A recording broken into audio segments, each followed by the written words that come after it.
of multinational enterprises. And there is an increased tendency to bring tax affairs to the board and to make decisions in relation to taxes at the level of the highest tier within a multinational enterprise. Transparency. If you want some spill out of all the work on tax havens. Now, exchange of information, you know, big scandals on the banks, someone that robs a CD-ROM and sells it to the Secret Service of another country, which then give it to another. It looks like a James Bond story, no? And everyone has been focusing in the recent past on tax evasion, which is true. But I am pretty convinced that this will also affect, in a positive way, tax avoidance. Why? Because now, under Protocol to treaties or tax information exchange agreements, you will be able to ask for information to the tax authorities of countries which didn't exchange any information before. And it doesn't necessarily need to relate to the bank account of Mr. Russo in I'm not going to mention any country. It may relate to the fact that you have a Brazilian company selling goods to a third country through another entity established in the whatever country you want. And this country didn't have a treaty with Brazil, now may have a tax information exchange agreement, and you may say, how much did they pay? And they are obliged to respond. Something which will happen in the near future. What are the needs in this respect? 5 minutes. Establish a level playing field among taxpayers. And here, if 10 years ago or 20 years ago, it was about being smart and being not so smart, now is about being transparent, honest, and about being non-transparent, which will help. Have the right mix of policy and compliance response. And this is probably, from what I heard, and I don't speak Portuguese very well, something on which Brazil should also think about. If you're stuck with the rule and you can't change it, or if you have to change it, it may take 25 years. The world has changed, it's much faster. Maybe you need faster policy responses. Look at what others are doing, and this seminar is a very good example of this approach. And focus. Identify what your key risk areas are. I really personally enjoyed the discussions that we had yesterday and today. But I was always thinking, okay, if I have a case in mind, does it make a difference? In most cases, no. So probably another personal suggestion when you draft, think about what are the blatant cases you want to fight. Don't always focus on the borderline cases. Let's start with the extremes and let's reduce the gray area. There will always be a gray area. But if we start from the middle, it will be much more difficult to agree.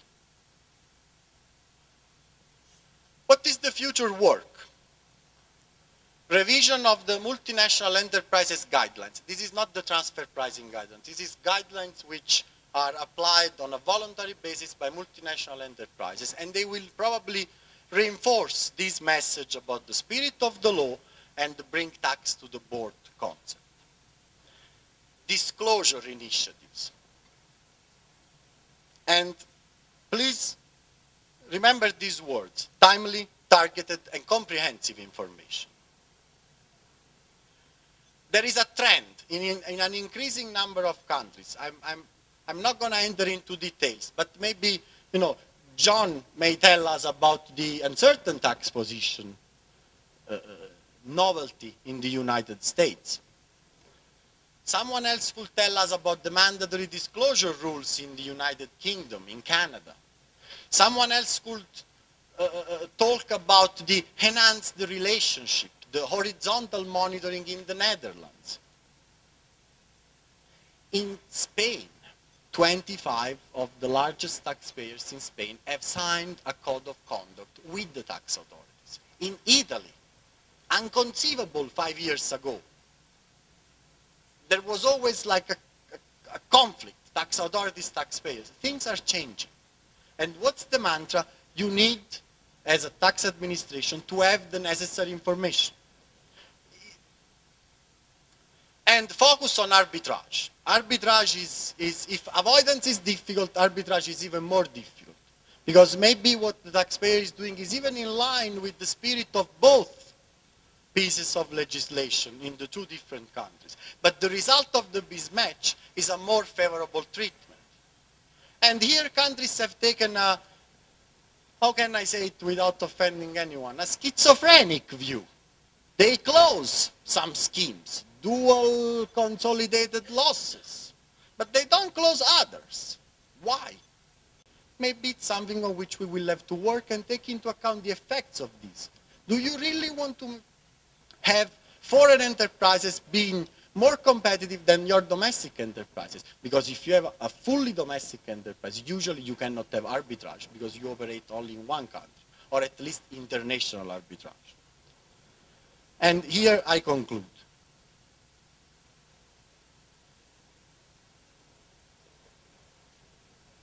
This is a very nice movie. I don't know if you know the story. This guy basically went on holidays to Turkey. He was arrested.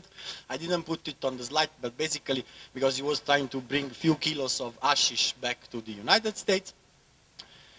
He was arrested, and the day he had to go out of prison, the Supreme Court reversed the decision and gave him life sentence. And this is a movie from Oliver Stone.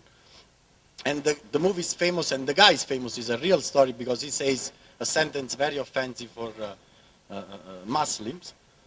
But he also says, what is crime and what is punishment?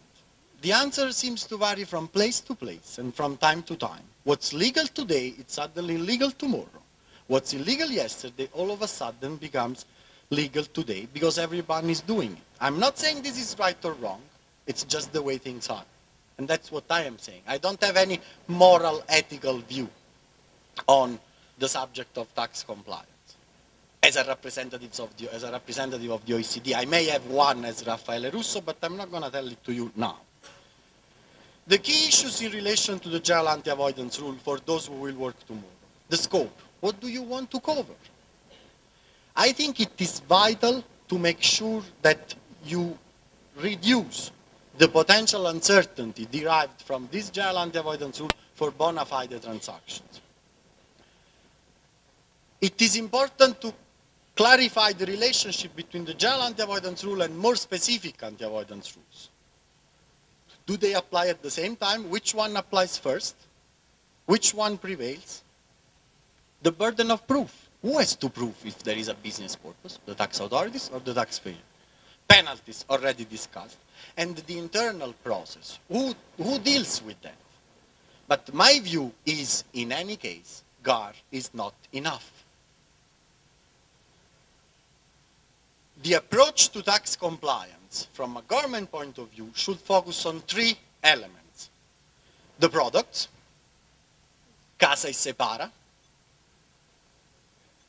The supply side, who is selling these products? You need to make sure that it's not convenient for them to do so, if you don't like it. And the demand side, the taxpayers. You need to make sure that it's not convenient for them to use these products.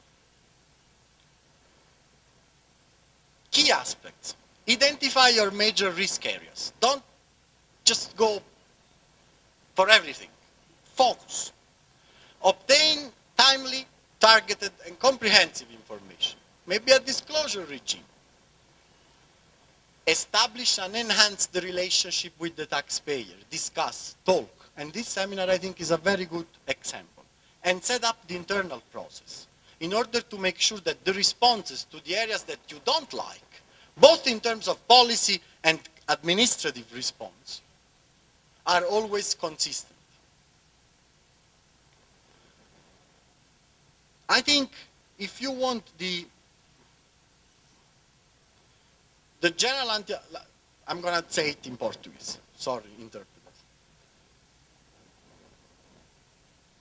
A norma general antielusiva è como a bomba atómica. É bom de tener, mas melhor não utilizar. If you use it, and you use it across the board, the result may be a jungle. And I'm pretty sure that in a country whose flag says Orden y Progresso, you don't want to be in a jungle. Thank you very much.